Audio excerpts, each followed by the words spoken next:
하나님 말씀은 요한복음 13장 31절에서 38절까지 말씀, 하나님 말씀 봅니다. 다 같이 봉독합니다. 그가 나간 후에 예수께서 이르시되 지금 인자가 영광을 받았고 하나님도 인자로 말미암아 영광을 받으셨도다. 만일 하나님이 그로 말미암아 영광을 받으셨으면 하나님도 자기로 말미암아 그에게 영광을 주시리니 곧 주시리라. 작은 자들아, 내가 아직 잠시 너희와 함께 있겠노라. 너희가 나를 찾을 것이나 일찍이 내가 유대인들에게 너희는 내가 가는 곳에 올 수 없다고 말한 것과 같이 지금 너희에게도 이르노라. 새 계명을 너희에게 주노니 서로 사랑하라. 내가 너희를 사랑한 것 같이 너희도 서로 사랑하라. 너희가 서로 사랑하면 이로써 모든 사람이 너희가 내 제자인 줄 알리라. 시몬 베드로가 이르되 주여 어디로 가시나이까? 예수께서 대답하시되 내가 가는 곳에 내가 지금은 따라올 수 없으나 후에는 따라오리라. 베드로가 이르되 주여 내가 지금은 어찌하여 따라갈 수 없나이까? 주를 위하여 내 목숨을 버리겠나이다. 예수께서 대답하시되 내가 나를 위하여 내 목숨을 버리겠느냐? 내가 진실로 진실로 내게 이르노니 다구길 전에 내가 3번 나를 부인하리라. 아멘. 주를 위하여 목숨을 버리려고 한다면 이라는 제목을 가지고 오늘 말씀을 묵상하겠습니다. 예수님의 손길로 손수 제자들의 발을 씻기시고 난 이후에 마지막 만찬을 하시고 나서 가룟 유다가 예수님을 팔러 나갔죠. 이런 상황들을 제자들이 잘 알아채리지 못하고 어떤 영문인지도 모르고 있는 상황에서 예수님의 말씀을 듣고 있는 내용이 바로 오늘 말씀입니다. 그가 나간 후에 이 사람이 누구냐? 바로 가룟 유다죠. 가룟 유다가 예수를 팔려 나간 후에 그때 예수께서 말씀하시기를 지금 인자가 영광을 받았다. 십자가 사건이 진행이 된 것을 공식적으로 이제 선포하시는 이야기죠. 근데 이 말씀이 자세히 읽어보면 십자가의 사건이 죄인을 구원하러 오신 인자이셨던 예수님도 또 예수님을 보내신 하나님도 예수님 때문에 영광을 받게 되셨다라고 이야기를 합니다. 여러분, 이건 일반적인 사람들한테서는 이해가 되지 않는 행동이죠. 지금 눈앞에 죽음의 전조 증상이 진행되고 있는데 그것으로 영광을 받으셨다. 이해가 될 수가 없는 거죠. 더욱더 이 상황에서 제자들 곁을 떠날 것을 말씀하시는데 베드로가 그때 상황 파악이 안 돼서 그런지 내가 주를 위하여 내 목숨을 버리겠나이다 이렇게 선언을 해요. 여러분, 남을 위해 목숨을 버리고 특별히 죄인을 구원하러 오신 예수님을 위해서 베드로의 고백처럼 과연 죽을 수 있는가? 아무나 죽는 것이 아니다라는 얘기예요. 비록 여기서 베드로가 예수님을 위해서 죽겠다고 이야기하지만 예수님이 왜 인자의 영광을 받으시고 또 가룟 유다가 왜 예수님을 팔러 나갔는지도 모르는 상황 속에서의 그냥 입에서 나온 고백이라는 거예요. 예수님의 사랑을 아는 사람의 고백은 진정성이 담겨져 있죠. 어떤 일을 행하든 어떤 말을 하든 그 결과에 따라 진정성이 있는데 베드로는 고백을 한 것만큼 죽었느냐? 안 죽었죠. 여기서 육신적인 죽음도 될 수가 있겠지만 우리 어떤 육체적인 나만의 고질적인 가지고 있는 어떤 성질들, 기질들까지도 연결시켜서 생각해 볼 필요가 있는 거죠. 주를 위해서 목숨을 버리려고 한다고 한다면 우리가 적어도 처음 생각할 수 있는 게 뭐냐? 서로 사랑하지 않는 사람이 예수님을 위해서 목숨을 버린다는 것이 말도 안 된다라는 얘기예요. 사랑이 무한하다 이렇게 생각을 하죠. 그런데 때로는 사랑도 한계에 부딪히게 됩니다.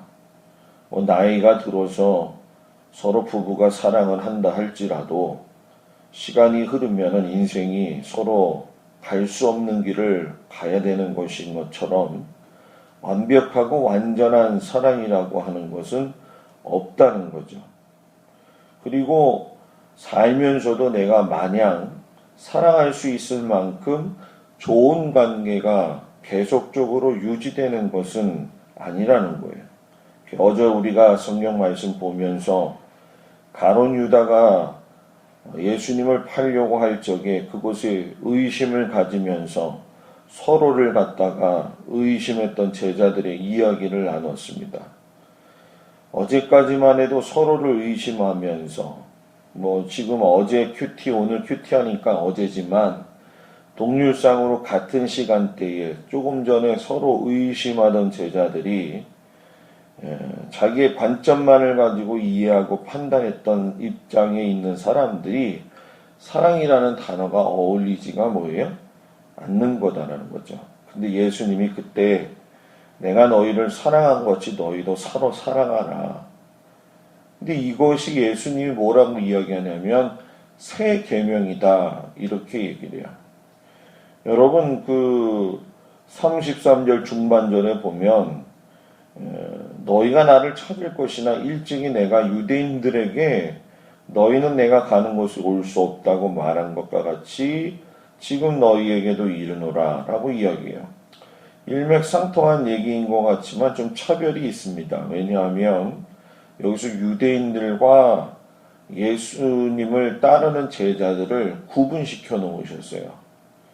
내가 유대인들이었던 너희들 말고 유대인들은 내가 메시아로 온 것도 모르고 죄인을 구속하러 온 것도 모르고 지금도 유대인들은 그 상황과 그 길을 걸어가고 있죠. 그런데 우리에게도 말씀을 하시지만 내가 단 한 가지 너희들한테 새 계명을 줄 테니까 너희를 사랑한 것 같이 너희도 사랑했으면 좋겠다.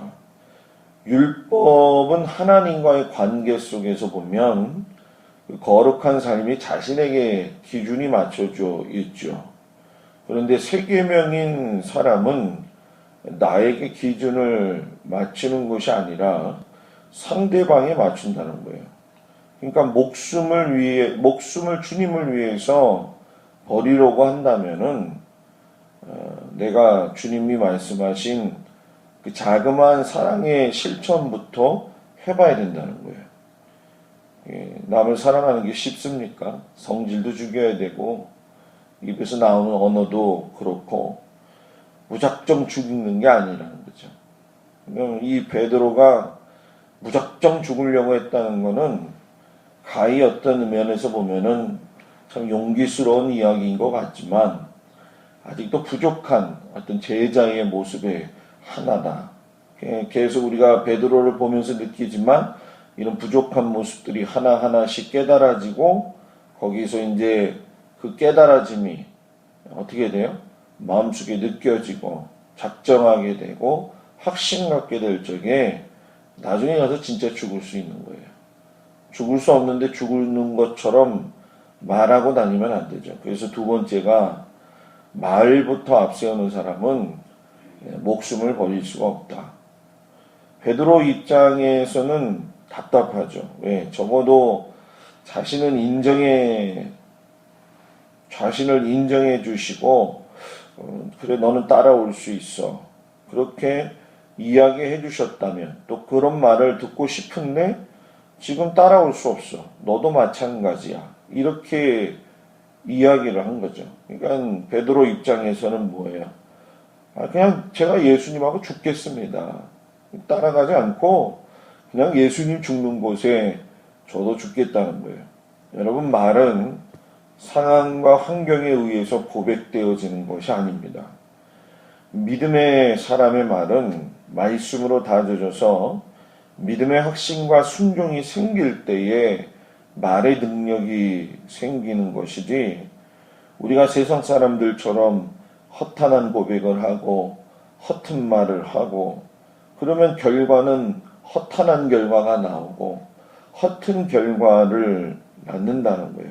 우리는 믿음의 사람이기 때문에 보석 같은 고백을 해야 됩니다. 말의 고백이 우왕좌왕해서도 안 되고 상황 따라서도 바뀌지도 말아야 되고, 진중하게 보석을 내뱉는 믿음의 말을 하고 사랑의 말을 한다고 한다면 죽음도 목숨도 보석같이 버릴 수 있다라고 하는 얘기예요. 오늘 우리가 신앙생활을 함에 있어서 이 시대에 믿음의 사람들로서 살아간다는 게 정말 어렵잖아요. 손가락질 받고, 손가락질은 받지 않아도 예수 믿는 사람들이 왜 저래? 이런 이야기를 듣고 있는 현실성 앞에서 내가 마냥 주님 위해서 죽겠다고만 이야기하면 안 된다는 거예요. 주님을 위해서 죽으려면 버려야 될 것도 많고, 내가 노력해야 될 것도 많고, 사랑한다고 고백도 해야 되고, 사랑의 실천도 해야 되고, 남을 더 높여줄 수도 있어야 되는 것이고, 그리고 주님의 말씀을 제일 깊게 알아야지만이 그 일을 할 수 있는 자원이 생긴다는 거예요.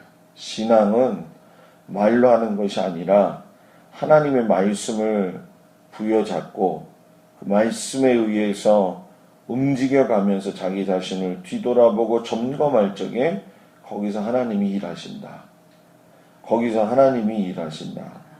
이 말씀을 우리가 깊이 새기면서 주를 위해서 진정으로 아름다운 신앙의 삶을 살아서 우리의 보석 같은 목숨을 나중에 하나님 앞에 섰을 때 아름답게 드릴 수 있는 세 계명을 지키면서 사는 저와 여러분들이 되기를 주의 이름으로 축복합니다.